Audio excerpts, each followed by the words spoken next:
Ngayon, ayan na sila. Kumpleto ba yan? 8? Parang kulang ah. Parang alam ko, siyam dapat sila dyan. Saan na kaya napadpad yung isa? Ayun! Ayun. Nakahiwalay. Si Venom yung nakahiwalay. Ayun oh. Bang! Ay, hindi! Oh shit! Lawin to! Lawin mga kalapatids! Kaya pala... Ang baba ng lipad nun lawin, napadayo pa dito. Hala. Good day mga ka-EA support today's video. Ito tayo mga kalapatids. Prepare-sahin natin na makapag-low fly dito sa ating open area, especially yung ating Team North. Dahil 2 training na lang, magsisimula na ang first lap derby. Ayan o, nagpaparonda na ngayon tropang kalapatids natin doon sa may bandang baba. Ayun o. Ayun. Kanino kaya yun? So, syempre, Team North natin, Beck, Taiwan at Japan. So, hindi tayo nakapag-vlog nung nakaraan dahil medyo alanganan tayo sa oras kasi maaga pasok ko nun. Parang alas 9 pa lang o wala pa alas 9. Umalis na ako sa bahay. Tapos, expect arrival kasi ng mga ibon nung sa La Union Rosales is 9:30. Pero, napaaga daw ang dating, sabi ng anak ko. So before 9:30 or past 9 pa lang kompleto na yung ibon natin. So magandang senyales yun. So ang problema lang natin dito nagsisiksikan na sila. So kakamustahin lang natin yung 3 nating pang north. So si Beck no nakaraan, sabi ko sa inyo, meron siyang namuong cancer sa may tagiliran ng ng tuka. Ayan, ginagamot ko siya nung nakaraan. Tinatanggal ko pa unti-unti ng All Herbs Probiotic ng dahan-dahan. Gamit ko is cotton buds. So mukhang kulang kasi hindi numinipis yung pinaka-pisngi niya. Ayan mga kalapatids, kunin natin si Beck. Saan si Beck? To. Para lumuwag kayo dyan. Ayan oh. Medyo namamaga yung niya, pisngi niya. So kagabi binigyan ko na siya ng antibiotic Amtil.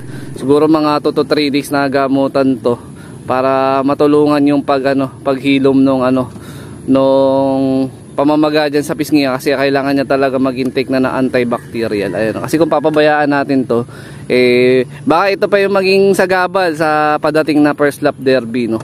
So, okay naman yung katawan niya, balahibo, hubog ng katawan, tsaka yung pagkain niya okay naman. So, kailangan lang talaga nating i-monitor yung yung gamutan niya para hindi siya mahirapan pagdating na ng derby. Ayun, ayaw pang umalis oh. Lipad na.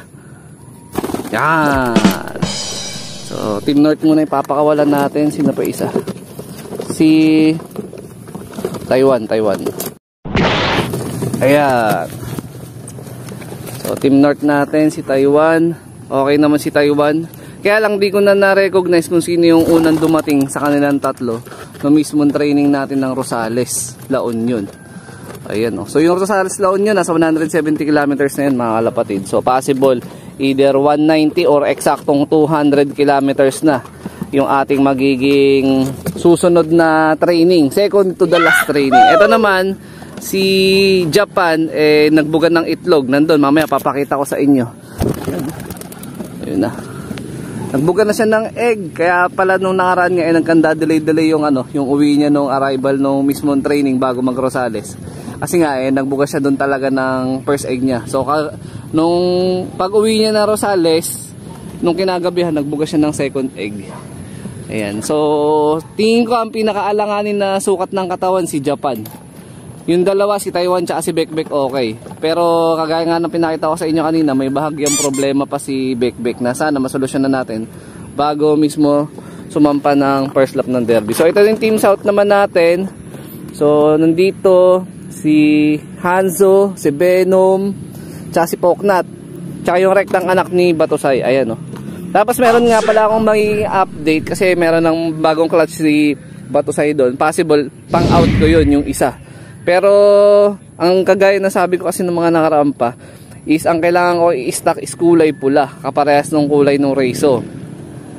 Pagka may nagpula na doon yung Matic, yun yung i-stock natin. Pero kung parehas pa rin mag black check, 'di ba? Parang ganon. So Matic i-out pa rin natin. Mamaya papakita ko na sa inyo yung actual na itsura Pero sana maaninag na natin yung kulay. Parang ano pa lang yan, pa 6 days old or pa 7 days old pa lang, parang ganon. Hindi ko pa nga nasisingsingan. So ito, Team South, pakawalan na natin. Alright. Walag lang sanang sasalpok. Iba natin na yun, yung Team North. Ito naman Team South. Ayun nahabol niya yung kapares niya. So yung si Bekbek kasi is tagahabol din dun sa kapares niya, gawa ng mangingitlog na. Ayun, sumama na siya. Tama po ba yun? Lunes, di tayo nagpalipad. Kahit maganda panahon, kasi pinilit natin na makapagpahinga yung ibon. Kasi nga mahaba-haba na yung kumbaga yung binibigay na natin, programa natin ngayon, Panderby na. Panderby. Yung mismong programa na binigay ko na. Nung arrival ng Linggo, Lunes, tapos ngayon Martes. Yan. So possible Friday, loading na. So mahaba-haba na yung stay nila sa truck, matutulog sila sa truck at kakain sila sa truck. So kailangan mapondohan na natin yung ganda ng hipo ng katawan nila. 75 years later. Update tayo mga ka-EA. Ito na yung bagong rektang anak ni Batusay. So ito, confirm. Black check sigurado to. Ito medyo may chance pa to na mag-red, mag-red or magpula. Siguro malaman natin to mga after 3 to 4 days pa. Ayan So hindi pa nagsusubo yung ating warrior na si Batusay sa kanilang mga young bird. Hindi, nagsubo na pala konti. Ayun may laman na yung butchi nila. Subukan natin bombitan. Sundutan natin ng konti. Para at least mabusog sila ng halos magkasing sukat. Kung di ako nagkakamali, going 5 days old pa lang. Yan, siguro mga 2 araw pa. Pwede na nating singsingan to. Ayan Pag nagpula, tago. Pag nag-black check, pour out. Ayan. PM na lang kayo sa ating Facebook page. First come, first serve. Ayan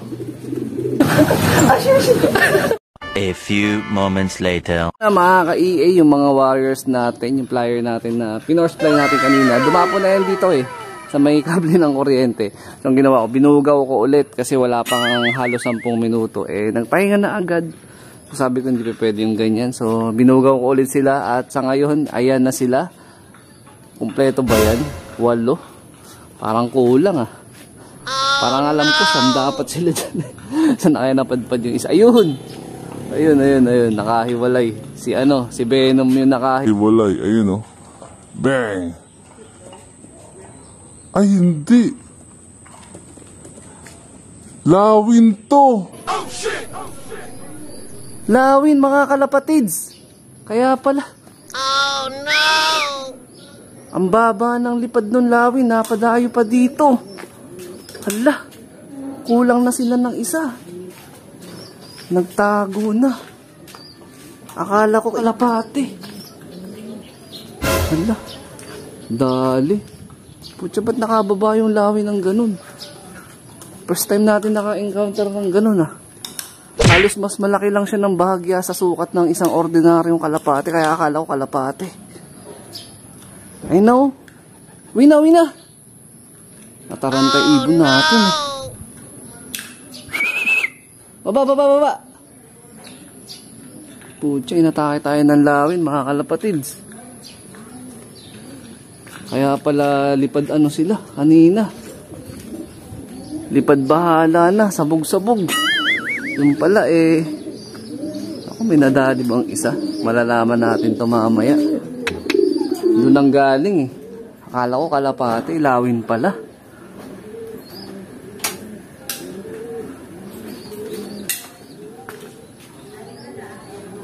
Mamaya malalaman natin kung kumpleto yung ibon natin na pinakawalan. Diyos ko po.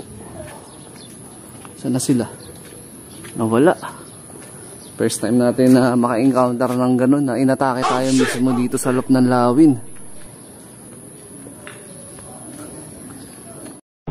Eto na mga ka-EA. Bali, 3 pa lang yung nakaabalik natin na warrior. Ayan si Hanso, si Poknat, tsaka si Taiwan. Yung iba nating ibon, hanggang ngayon hindi ko mawari kung saan napadpad. Baka nagkubli na sila kung saan. Sobrang takot.